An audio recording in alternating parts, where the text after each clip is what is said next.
Okay, it's recording. Hey guys, what's up? Evil Zombie here. So, welcome, and we are going to be talking about Better Backstories.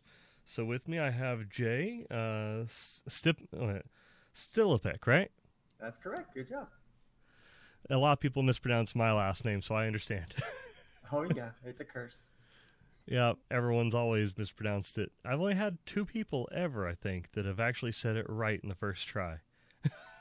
I always found in school that substitute teachers always got it right the first try because I think they were just had a greater expanse of names that they encountered. Hmm. Whereas teachers, they always got really nervous and they mess it up.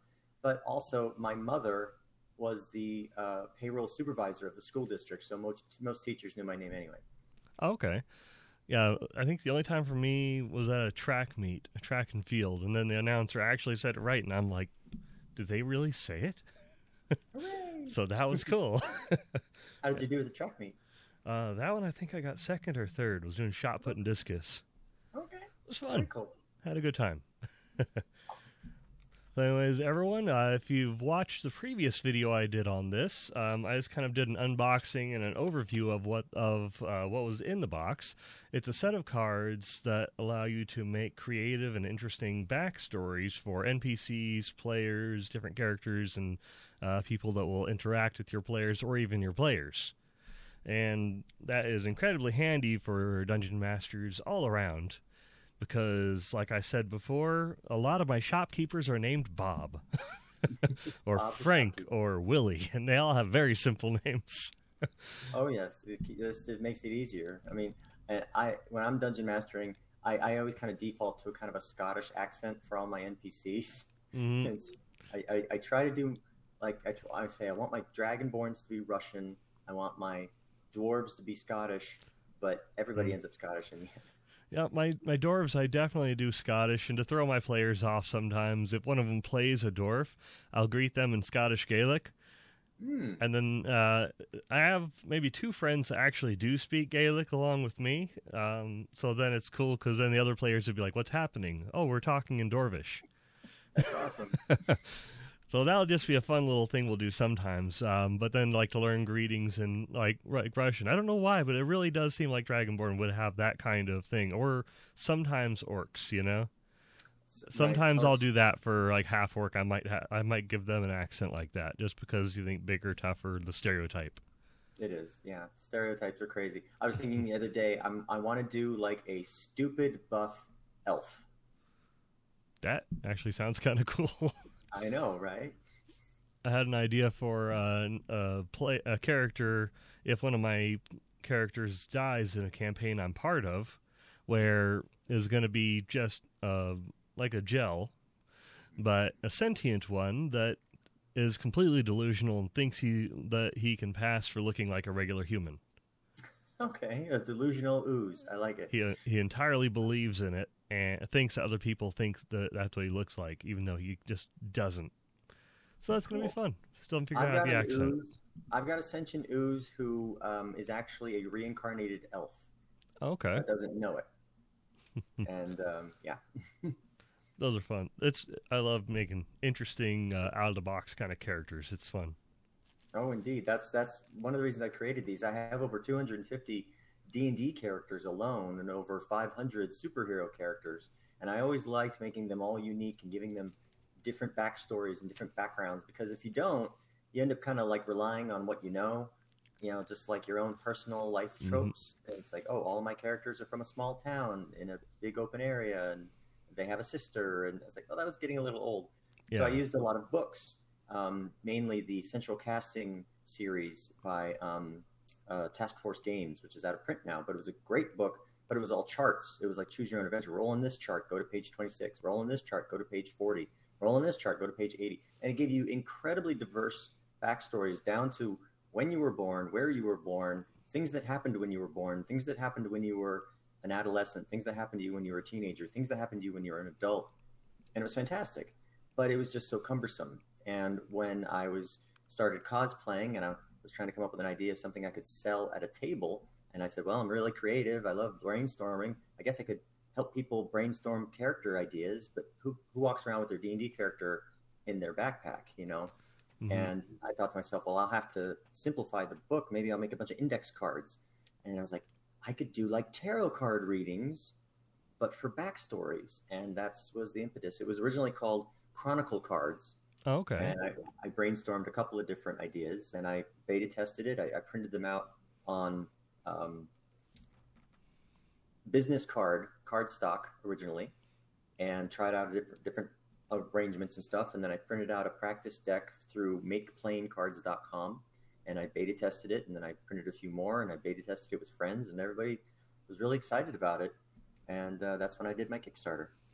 I think it came out really good because it does have a catchy name for it. And I also noticed that Better Backstory is 5 B's in a row, big bundle box. That actually goes well. I like that.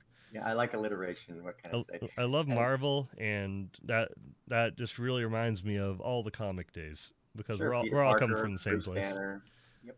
Yeah, a lot of alliteration. Betty and Brand. the symbol of the scroll and quill of the logo. Yeah. So that is the scroll and quill is also the original journalist rating badge when I was in the Navy. Oh, okay. Oh, that's cool. Yeah. So it's got little touches of my career in it. Yeah, just little hints throughout, and then it feels like it's a very personalized style that is easy to catch on to. And I love how there are 5? There are 5 blanks to be able to kind of customize how you like in some way with it, I know, and I got a lot of people to be like, hey, why are there 5 blank cards? Was there a problem with the printing? I'm like, no, those are for you. And I guess I never really mentioned that in the instructions or anywhere else, so I guess it's not as obvious as I thought it was. Oh, that seemed obvious to me, but most card games don't come with things like that, Like, I think Cards Against Humanity had like 2 blank cards in it, and there's a couple other games scattered throughout the world that have it as well. But that's a nice thing that it's fun because then you can kind of make your own thing, and then you can have a rule table, or you can do dry erase and then change it up if you erase it quick enough in the game. That's true. And it's like, I think of instruction manuals where you open it up and it's like, this page intentionally left blank. It's like so people don't think that something's missing. Right, like everybody notices the first couple pages of D&D are just the blank white page or the blank black page, depending on the book. Exactly. Some people it bothers. I don't know why. It does. It makes them go, something's wrong. Right. They feel like they're getting wasted space, but it's really protecting all the content. It really is. But one of the things I really liked about this was how if you've already memorized what all the different symbols on each one are, and you're just kind of familiar with it, you don't need to sit and read each of the main parts. You can just kind of glance at the back and get a gist of what type of general card you're getting, and then look into it a little deeper when you flip it over. That was interesting. Yes, I did that on purpose. So specifically what you're talking about, of course, is there's the type card in the upper right-hand corner, which is either like a diamond or up here. Well, that is also duplicated in watermark in a larger form on the card as well. And that same symbol is on the back. And that was done as like when you're drawing cards, you can see what kind of card it's going to be. And you could be like a premonition thing. Or if a dungeon master, you're like, oh, I don't want this person to get a benefit. You can skip it and deliberately move on to the next thing. So, oh, not another life card. And you could just move on. So it just was a quick way of being able to tell what kind of card you had in your hand. And the weather, for those who don't know, all the cards have a weather pattern on the icon and a landmass icon on the back. And though that is repeated on the front of the card, telling you what is the icon that's on the back, you could just play these face down. So, it's a windy day. We're in a swamp, and it looks like it's going to rain soon. So that's what those are meant to do. I find that adding weather to any role-playing scenario just makes it a little more interesting, because I think a lot of us just default to sunny skies and 72 degrees. Like, a lot of time all of our games take place in California. Unless you're playing something very specific like Icewind Dale, where it's always bad weather. Exactly. But even so, it still kind of helps with if you're playing a pre-written adventure like Ghost of Saltmarsh, where it's more nautical based, or if you're playing Icewind Dale, where it's all frozen tundra, then you can go through and you can pick out sleet, or you can pick out well, if you're playing, what was the other one I said? Ghost of Saltmarsh, then you can go through and pick out any kind of different water areas like sea, and then you can have your backstories based around the area that you're trying to play your campaign in. That was really helpful, I thought. Exactly, and that's what I want people to do is they can customize the deck. Like you could take out all of the technical cards so that you don't get any things that's too sci-fi. You could take out all of the benefit cards, so everything is really like possibly dark and dank. There's no real, nobody gets a blessing, nobody gets a positive patron. And then you can also, like you said, just pick out the particular weather patterns that are most common in your scenario and just have those cards ready. That way you don't accidentally, oh, we're in the desert, flip a card, it's snowing. So no, let's pull out the cards for desert, windy, light rain, cloudy, sunshine, hot, things like that. And even cold. When it gets dark, it could get extremely cold in the desert. Yeah, some of the deserts can go into the negatives. Depends on where you are. True. In the high desert where I'm at, it can definitely go into the freezing temperatures. Exactly. You never know what you can expect. And technically, Antarctica is a desert. Oh, yeah, you're not wrong. It's a very frozen desert. So I've designed the cards specifically to be very modular, and let people use them however they want. I mean, the instructions talk about flipping over one card for an NPC, 3 cards for a veteran NPC, 5 cards for a beginner character and such. But I've had people who literally only they draw the cards and they just go off of the titles. They don't even look at the rest of the text. They just say, oh, okay. Like this replacement. Has something modern, something about denial, and something about animals. And they just go from there. They'll pick up haunted, and then they'll just kind of run a character entirely off of that. Or some DMs, or even they've used it as GMs have used it to give them plot hooks. Yeah, I've had people who have written books based on tips from the cards. I've had people at my last Baltimore Comic-Con. I was there, and this young woman came up to me, and she says, I bought one of your decks last year. And I'm like, oh, thank you for coming back and finding me. She says, now I'm an artist. I have my own table, and I've created art based on the suggestions from your deck. And I was just like, that's so beautiful. That's really cool.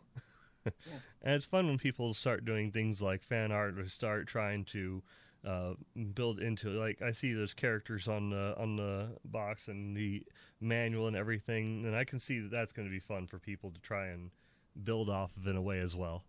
Well, those were actually backers. 20 of my backers paid extra to have their character brought to life by my wonderful artist Blas Barros. Okay. And the stipulation was you get the character, you get a copy of it, but I get to use it in all my marketing. So I've got this big poster that I use at conventions that has all 20 of them, and it says 1 million characters in every box. And that's a little bit of a misnomer because I did the math, and with a lowball 440 options out of these 80 cards. And let me explain that is that some of the cards have a chart and some of them don't. Okay, so you've got these 2 different kinds of card. Yeah. Right. Now the one that doesn't have a chart, we'll call that one option. That's lowball because even this text will suggest 2 or 3 ideas, but let's say it's one option, and that the chart is 10 options. And again, that's lowball because sometimes the chart has 2 or 3 suggestions per number. So again, 440 minimum. But if you only play 5 cards, and I've done the math, and you select one option out of each one, that is 137 billion combinations out of just 5 cards alone. There's a lot of combinations because there's nothing saying you couldn't do multiple options on one card, and exactly. That really does build up. It really does. And the plans are for another Kickstarter to make another basic deck of 60 cards that can be combined easily with this one. Or again, like I said, customized. If you want to say, oh, okay, I want to have the life cards and the mountain cards and the elf cards, and even have genre packs of 10 cards each that will be focused on specific species, like different or niches, regions, things like that. Exactly, like a horror deck, or a supernatural deck, or a superpowers deck, and they could all be combined together like Pokemon into whatever specifically you want, or just mix them all together and go crazy. Yeah, because there's all kinds of themes. It's not just fantasy for D&D. Exactly. The deck is deliberately designed to be genre neutral. So we talk about D&D because it's the granddaddy of all. Yeah, that's what we normally think when we think tabletop RPG. Yeah. It's the default, but it can easily be used for Star Wars. I've used it for Vampire. I've used it for Vaesen. I've used it for GURPS. Any sci-fi, fantasy, roleplay, doesn't matter. Now, yes, some of the cards, some of the categories, like the gears, that will specifically lend itself towards more technical sci-fi type stuff or steampunk. Yeah. And the mystical cards lend themselves more towards magic and fantasy, but the other 6 categories are all generally genre neutral. Like I think one of the examples that talks about a pet, and one of the options is you have a dragon or a robot. So it like allows you those different options. And just because it's a sci-fi campaign doesn't mean you can't have a dragon. Catherine Pride, Shadowcat from the X-Men, she had a pet dragon. Lockheed, right? Yeah. And even one of the players that comes to my table, he's Warforged in a fantasy setting, and he has. Let's see. And another campaign, the same guy is what's the word? They build things. Artificer. Artificer, thank you. He has a little shoulder-mounted robot that goes off of his shoulder and helps out, and it's just a little robot, buddy, but it's still fantasy-based. It's a fantasy-based D&D. And gnomes are your tinkerers. They can usually make little clockwork contraptions. You think of FCG from Critical Role, robot, an Aormaton. So there's plenty of robot or mechanical technical things even in fantasy that can be used. So it's just with a little bit of imagination, you don't have to take any cards out of the deck. Yeah, and you can still use several of these during games like the Alien RPG. Exactly. Or like this one, I just finished reading Basic Fantasy RPG. I enjoyed the book; it was good, and I started White Box.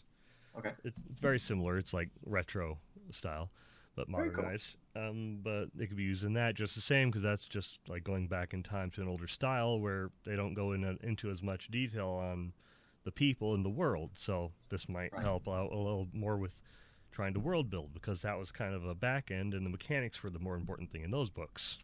Well, exactly. It's like these are great. This is a great Dungeon Master's tool because not only can it help you randomize the weather, randomize the map, and also help your characters come up with backstories. Because how often do we have that one player who's like, "Oh, I have amnesia. Just make up a backstory for me." Well, that's putting a lot of pressure on the Dungeon Master. So flip a few cards, and boom, at least you've got something to work with. Mm-hmm. Also, it's great for random NPCs. Because how many times have we had the party go into a tavern? And they're like, "Who's here?" And you're like, "Oh, I don't know. There's an elf over by the fireplace, and there's a dwarf over there drinking by himself." Well, I'm going to go talk to that elf you literally just made up 5 seconds ago. What's his name? Where's he from? What does he do for a living? You just flip one of these cards really quick, and we see that they're actually a mage. Specifically we'll flip another card, and we see that they are skilled at charms. Maybe they need you to go on a quest to pick up some items for them, or maybe... Ironically, their charms, they can't use their charms on themselves, so they need you to convince the girl that they like to go on a date with them. Who knows? Just from one little card, you make that NPC a little more interesting and possibly get a plot hook out of it. Yeah, and then bards are going to love everything about this. Exactly. Speaking of bards, I've had people say that they use it for songwriting as well. Okay.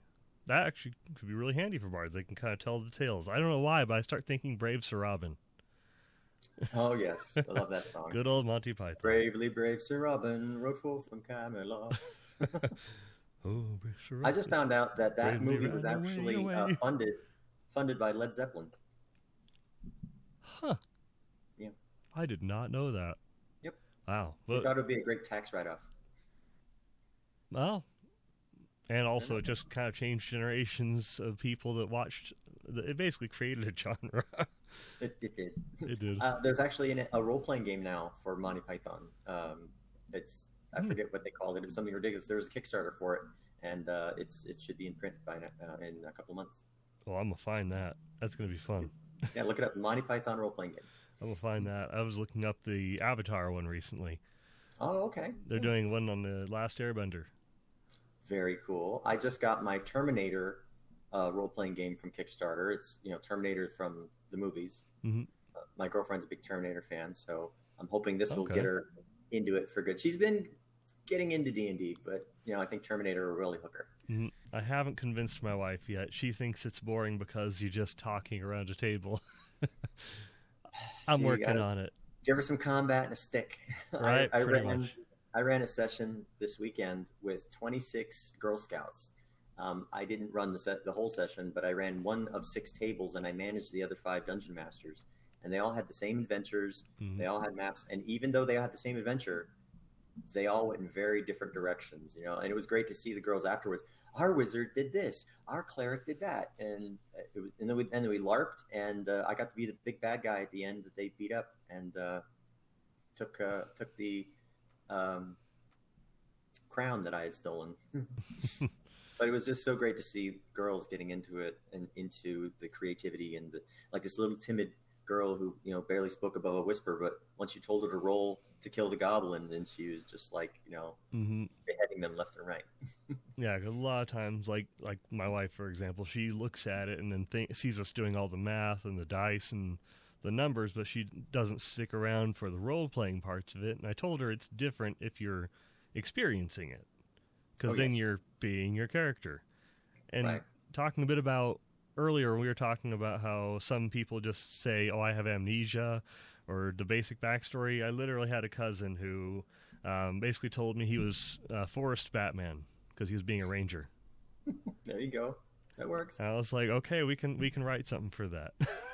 I did when I was in training to become a teacher, and I did a presentation on Dungeons and Dragons. So I brought the other students, adult students, in and gave them each a character sheet and told them how the dice worked. And I said, okay, you're at the mouth of this cave and there's goblins inside and they've kidnapped somebody. What do you want to do? And one of the women, she admitted, she said, if this were real, I would be like, let's go find the cops.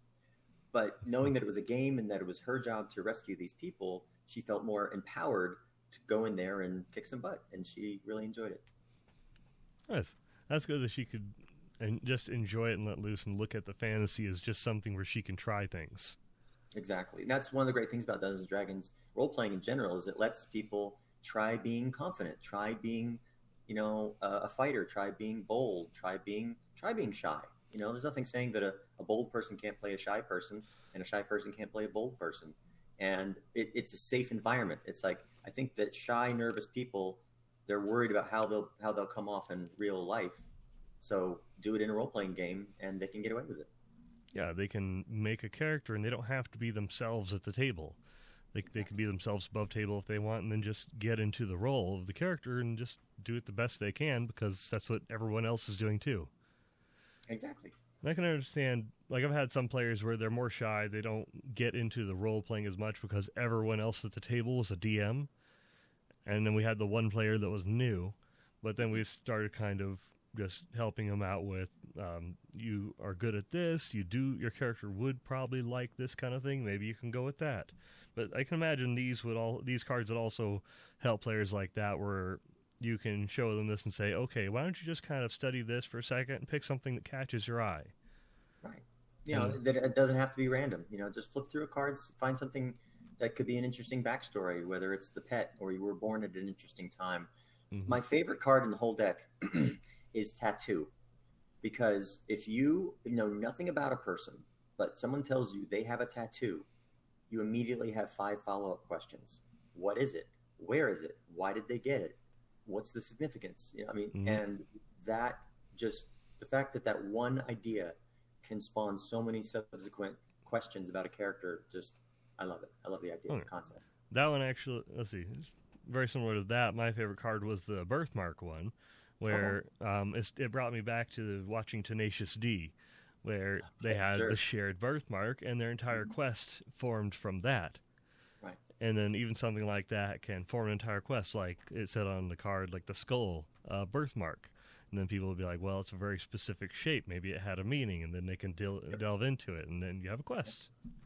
Exactly. You never know where you're going to get inspiration. At my table with the Girl Scouts, 2 girls picked the same mini.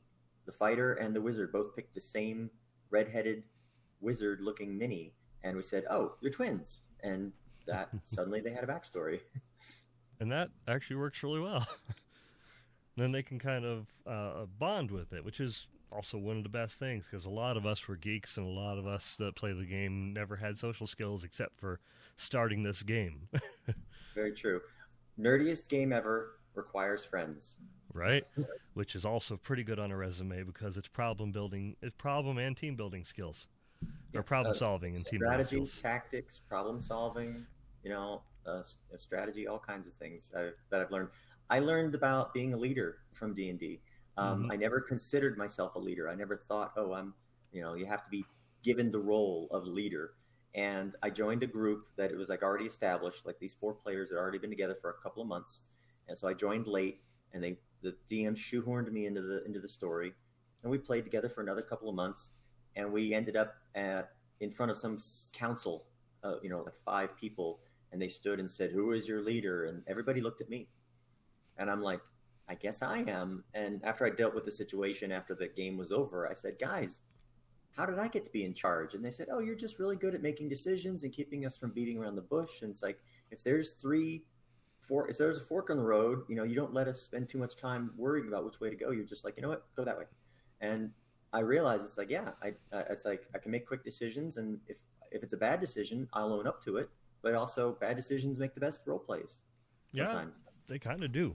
Sometimes even the lowest ability scores can make the best role plays too. Oh, absolutely. Like, I've had characters that I've had to portray that had a charisma score of like 8, and then other ones that had a vastly higher charisma score, or low charisma, high intelligence, and then it just plays off like Snape. Exactly. Exactly. Everybody thought he was evil just because of his attitude. And it's like, no.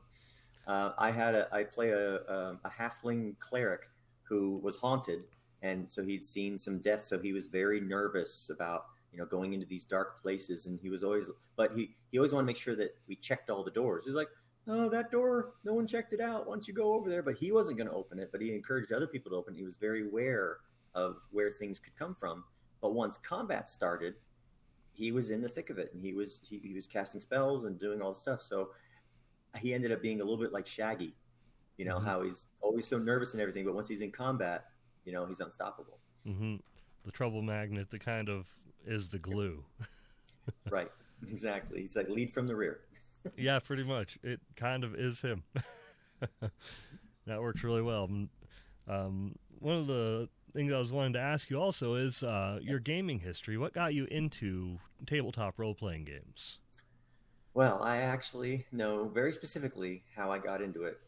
My family and I had gone down to Disneyland in the 80s, around the time of Star Wars and Star Tours had just come out. And when we came out of the Star Tours ride, there was, the visitor center and, the gift shop. And there was this one hardback book, and it said the Star Wars source book. And it had like a map of the Millennium Falcon, and it had details about Han Solo and Princess Leia and Darth Vader. And I said, "Oh, this looks cool." So my parents bought it for me, and I read through it. And I quickly started realizing there were these charts. It was like X-Wing, 6D blaster damage, 7D hull. And I'm like, what does that mean? And it turns out this wasn't the role-playing game. It was a supplement to the role-playing game.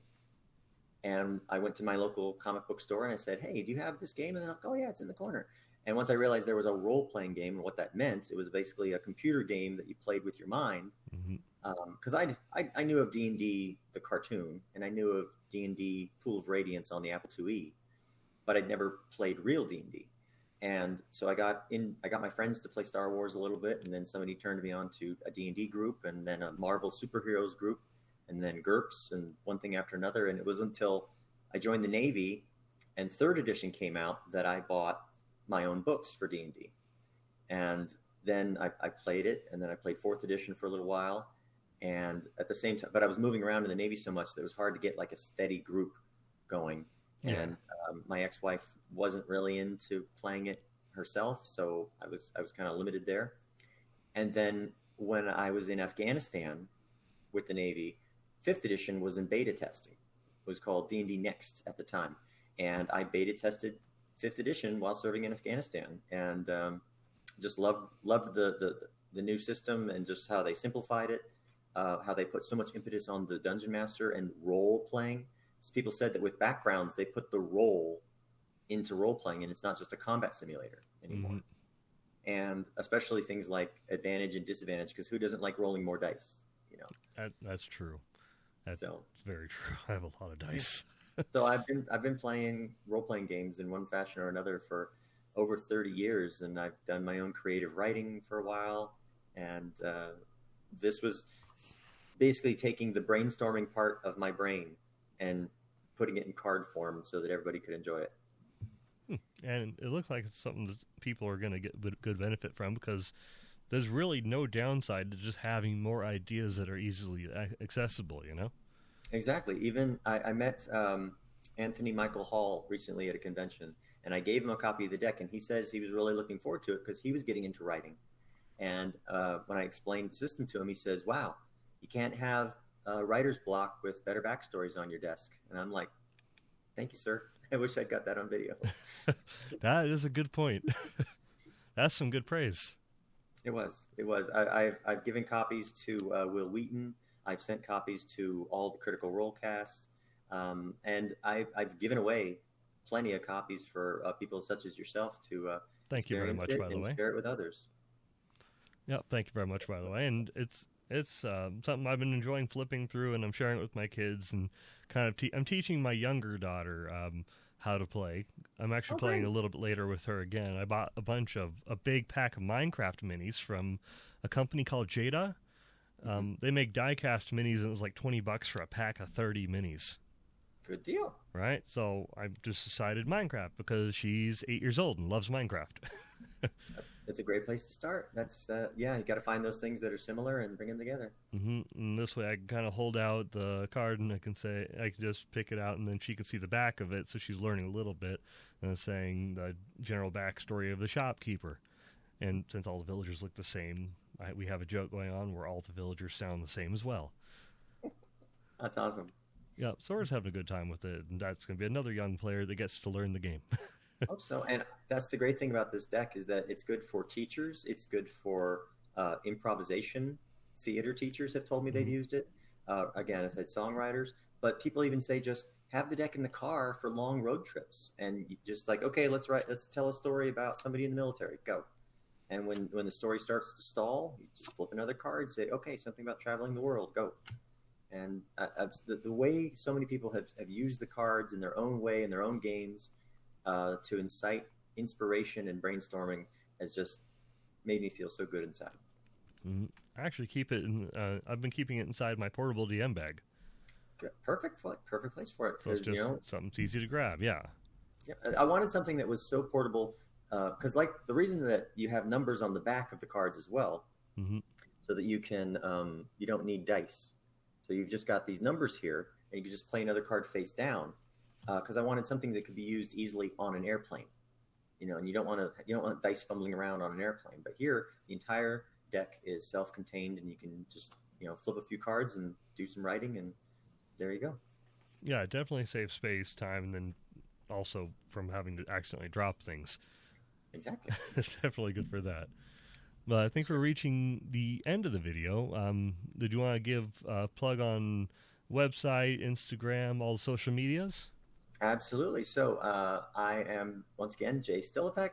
You can find me at betterbackstories.com and .net, both with and without a hyphen. I bought all four, planning ahead. We're also on Twitter, Instagram, and Facebook as Backstories22, because Better Backstories was too long for Twitter. And just if you Google Better Backstories, you'll find us. And I've even got on my Twitter feed, I even do 1-minute backstories.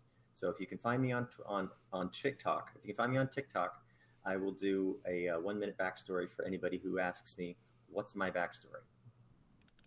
So you guys make sure you go look that up. And also in the description below, you'll see a link to everything as well. I'm going to have pretty much all of the everything. It's all going to be down there. All the things and all the links. All the things and all the links. What's it called? The doobly-doo down below. I keep hearing that. I don't know where it started. Well, I love it. I'm gonna steal that. Well, thanks everyone for watching. Just keep watching and see what else comes up from this. Maybe we'll do some more backstories in this. If you have any characters, I can talk. I know words. If you know any characters that you want to have shown into a campaign, because I do a campaign, maybe we'll use this to make characters from now on. So have a good one, everyone. Bye.